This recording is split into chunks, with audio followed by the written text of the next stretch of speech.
Welcome to the channel. Today I'm talking to Dorothy Pang. Dorothy is an award-winning AI visual artist, filmmaker, and creative director. Her work has been recognized by Forbes, South by Southwest, Art Directors Club of New York, and Leonardo's Top 50 Women AI Filmmakers. Currently, she runs a freelance practice collaborating across commercial, documentary, and narrative film. Now, Dorothy was a friend of mine from years ago, but I hadn't realized that the AI revolution had completely changed her career trajectory. So if you're a creative who wants to explore a career in AI, this is an interview you can't miss.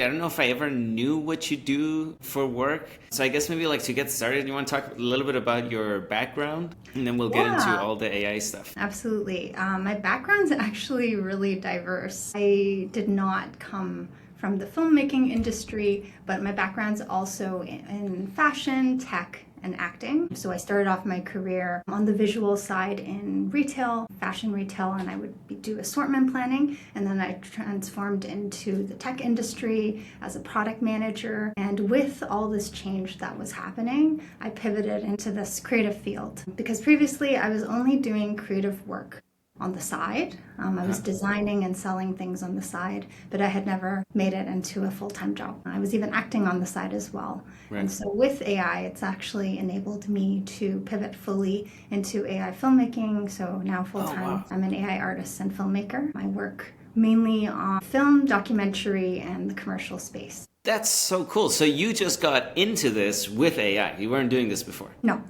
Amazing. But I've always been a designer, I think. There was a reason I gravitated towards the fashion industry.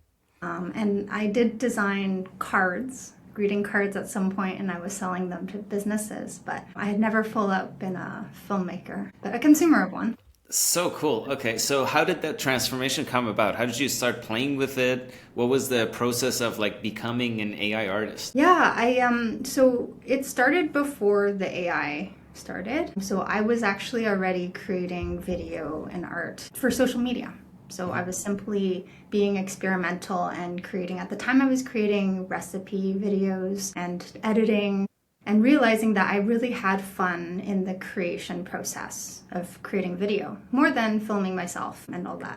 So when Midjourney first came out in 2023, I started playing around with it. My partner also does AI as well, so we kind of encouraged each other to experiment with the tool. So it really just started with images as the very first thing before I even learned how to make videos with AI. So it was just purely making things that I liked aesthetically, and then I would just post it for fun on social media, or not post it if you don't like it. That's okay too.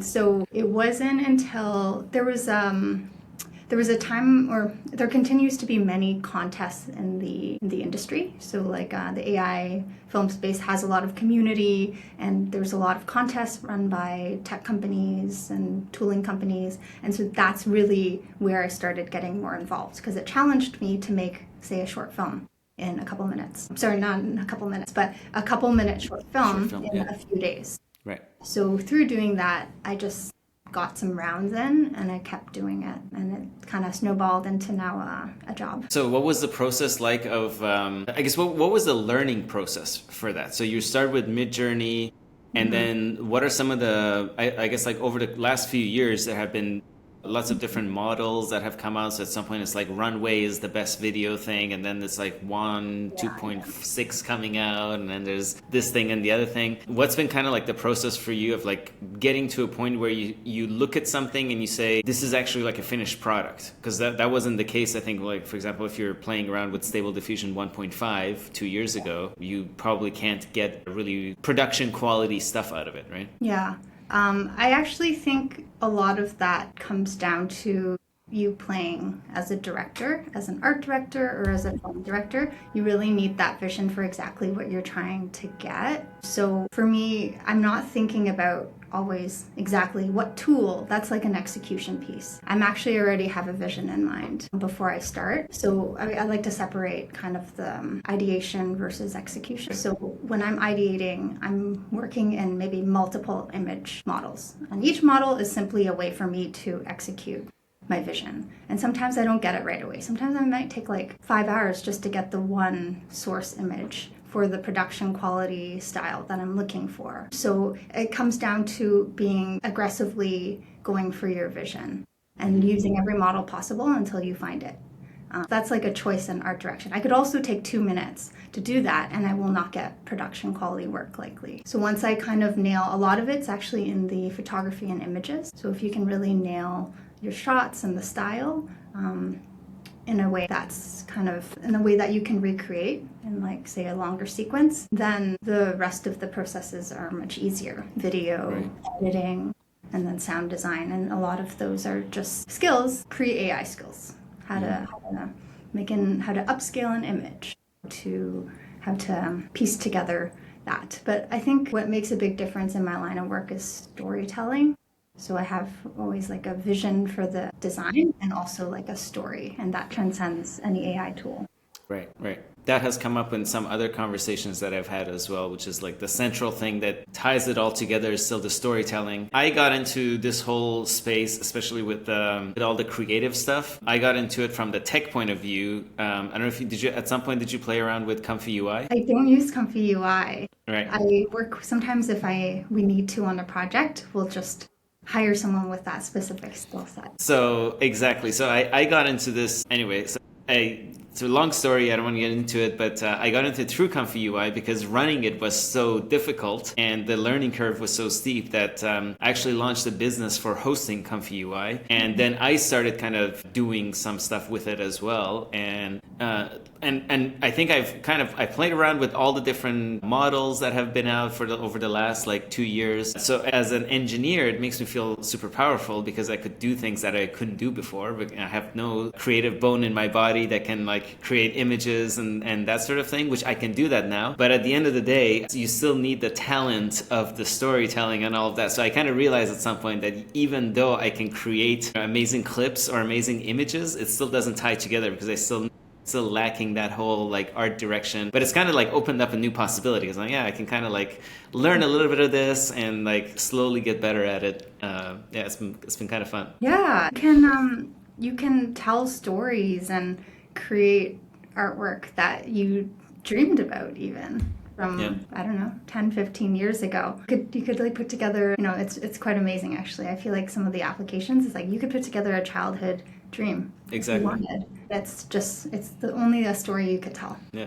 That's the unlock, right? Yeah, absolutely. So what kinds of projects you mentioned? You're doing short films, you're doing advertising? Yeah, so a key part of my work is in commercial and documentary space. Mm-hmm. Documentary projects, I've worked on documentary shows, like ones you see on TV, these hour-long episodes. So I have been a part of those teams. And one of the new ways to use AI is in a lot of the storytelling pieces in documentaries, they're simply recreating a scene. So for example, if you talk about a childhood memory, they don't have a video of that memory. There's no camcorder footage of that. Right.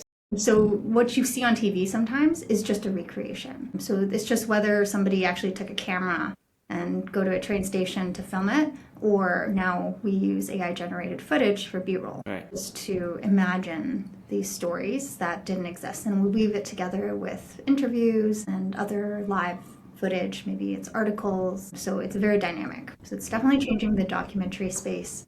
Also because if you have topics where they're abstract, maybe the documentaries on these ancient worlds, that's also recreated. Right. And so you could use AI to recreate these worlds and imagine what it might look and feel like in live action. So that's the documentary space. And then for commercial, I'm represented by an agent in Berlin, but I also land my own work, but sometimes I get connected to these big commercial projects, sometimes TV commercials, sometimes for social media. But nonetheless, these are, again, they're just like commercial teams, just like traditional commercial teams. It's now that AI is here, sometimes it integrates into the workflow just to change it up a bit. Sometimes it's playing with the environments or generating full AI footage as well. When you say teams, does that mean like they hire you to kind of get integrated into the team they have? And so you work with there's an existing team that's kind of doing, the same kind of old school commercial the way they've always done it. And then you kind of come in as the AI expert and you say, like, well, how does that process work? How do they pick which area they want to use AI for and which ones they're going to do it the traditional way? Yeah, it's going to be different for every single project, and it also depends on the scope and the budget of project. So imagine I'm working with a small business. Maybe I myself have pitched them on a commercial. That might actually just be a team of me and maybe one other person end to end. It could probably also be me. In this case, if I'm working on a big professional team, usually there's already, say, producers. So producers are kind of like the project managers in any sort of film set. They're like, they do budgeting and scheduling. And so they would work with usually a client. So usually it's like you have to work together to figure out what is the client vision, what they want to do with AI, or maybe it's a hybrid of AI and acting. They will then project a need for, I need 5 AI artists, I need an AI director, or there might be even like more types of roles.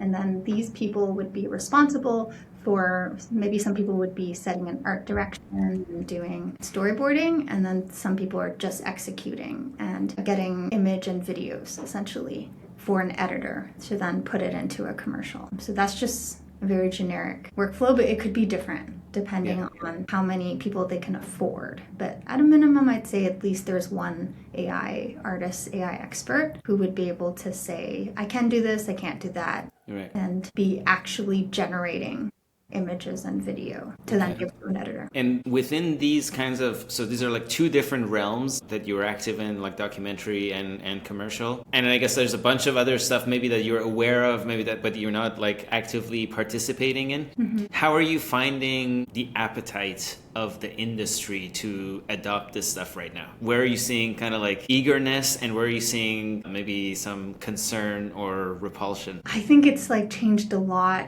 this year even. I think at the beginning, or actually towards the end of last year, I saw more and more companies being like curious about it, and sometimes not even advertising or not, but I could see that they were using AI. So I could see work picking up a lot towards the end of last year. But this year, I think there's been an explosion in brands and companies who are just now curious. Also film companies like real production studios, Disney, etc. Everyone's curious to integrate AI into their workflows. So that has truly exploded in this year. Right. So the work opportunities, full-time positions, part-time positions, consulting has really gone up. So I think the floodgates have already opened. I did see more openness, I think, in Europe than I did in North America. Really? But as of recent, I think it's pretty fair game. Interesting. I find that surprising, actually, because the vibes that I've kind of picked up being here in Europe is that it's a lot more risk averse than what I would expect from the US, but I think Canada is kind of in the middle ground between US and Europe.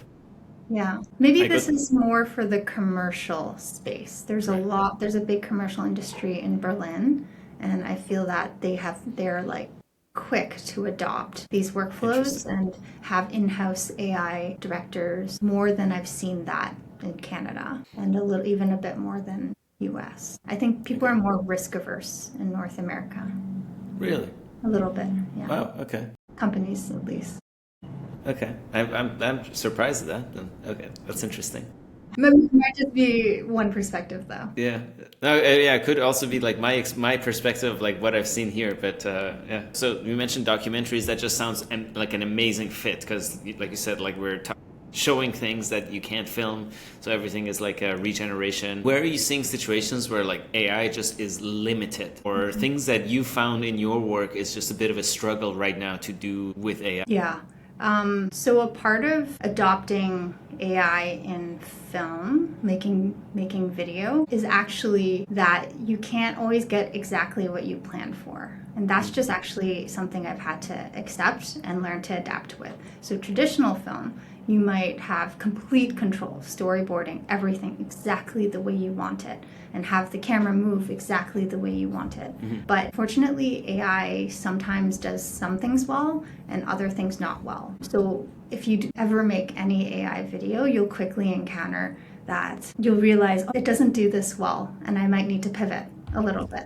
I might need to pick some different shots. I might need to tell the story in a different way.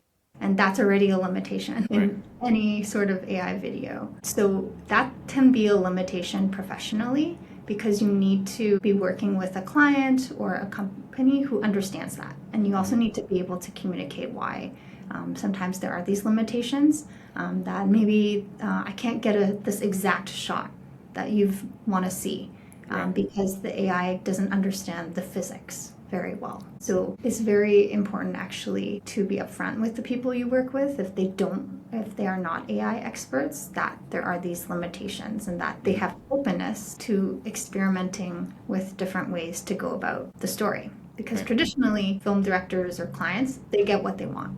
Because you can physically take a camera and do whatever they want. Yeah.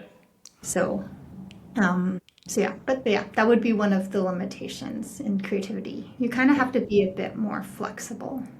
Right. Yeah. So part of my motivation for having these conversations is because these things are changing super fast. And I know that lots of people are very aware that something is happening over there in AI land, but maybe they don't have they haven't kept up with things. Maybe they haven't experimented with all the different tools. Like even the things you're just mentioning right now, it's like this is like the product of having experimented a lot, having ran a lot of different tests and knowing like what works, what doesn't work. What would you say to someone who is kind of in your industry, hasn't really dipped their toes in yet, and kind of wants to keep up from today? They want to kind of start playing with things. What should they do? That's a really good question. I'll answer it more generally first, and then I'll answer it specific to my niche because I do more art and film. So in general, if you're not sure that you're in the creative space or what you want to do with AI, I would actually recommend you find, for like a path of least resistance, that you should just find maybe a task or something in your life that is taking up a lot of time, and ask yourself the question, how can I make this go quicker? Because there's probably a way AI can actually help you